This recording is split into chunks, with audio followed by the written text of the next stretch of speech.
สวัสดีค่ะก็กลับมาช่องรักสุขภาพอีกแล้วนะคะวันนี้เอาเมนูสุขภาพแซ่บๆนะคะสามารถทานได้ในมื้อเที่ยงหรือมื้อเย็นก็ได้นะคะกับเมนูราบไข่ต้มอกไก่คีโตนะคะซึ่งอกไก่นั้นจะมีโปรตีนสูงนะคะรวมถึงไข่ทำให้คุณนั้นอิ่มนานค่ะขั้นตอนแรกเรามาต้มไข่กันก่อนนะคะซึ่งจะใช้ไข่อยู่ประมาณ4ฟองนะคะต้มหลังจากนั้นมาหั่นผักชีฝรั่งกันนะคะ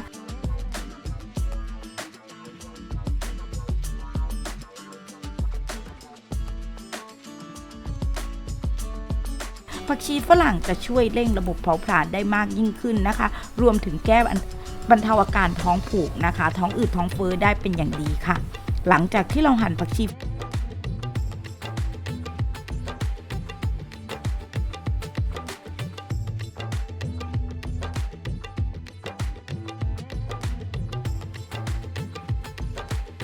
ฝรั่งออกแล้วนะคะหั่นนะคะ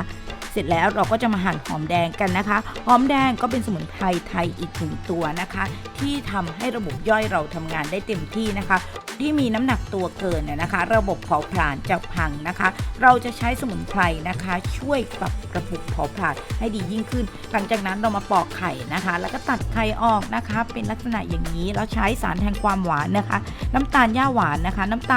ปลาคีโตค่ะและตามด้วยน้ำมะนาว2ช้อนโต๊ะนะคะคลุกเคล้าให้ด้วยกันนะ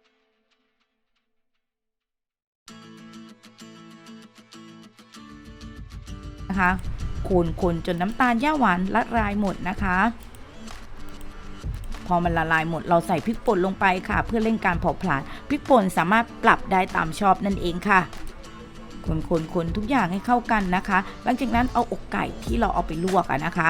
ลงไปค่ะคลุกเคล้าให้เข้ากันนะคะแล้วก็ใส่นะคะในส่วนของนะคะอัลมอนด์นะคะ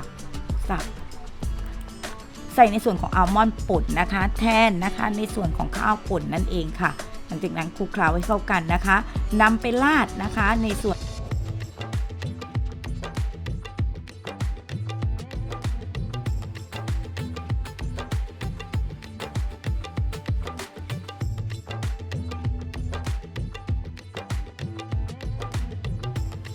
นำไปราดนะคะบนไข่ต้มนั่นเองค่ะแค่นี้เราก็จะได้เมนูอาหารครีโตจินิกแบบง่ายๆกันแล้วนะคะบอกเลยว่าอยากให้ทุกคนลองทำดูนะคะเมนูนี้ทำไม่ยากค่ะสำหรับเคล็ดลับนะคะให้เลือกอกไก่ส่วนอกนะคะเพราะมันมีไขมันน้อยที่สุดและ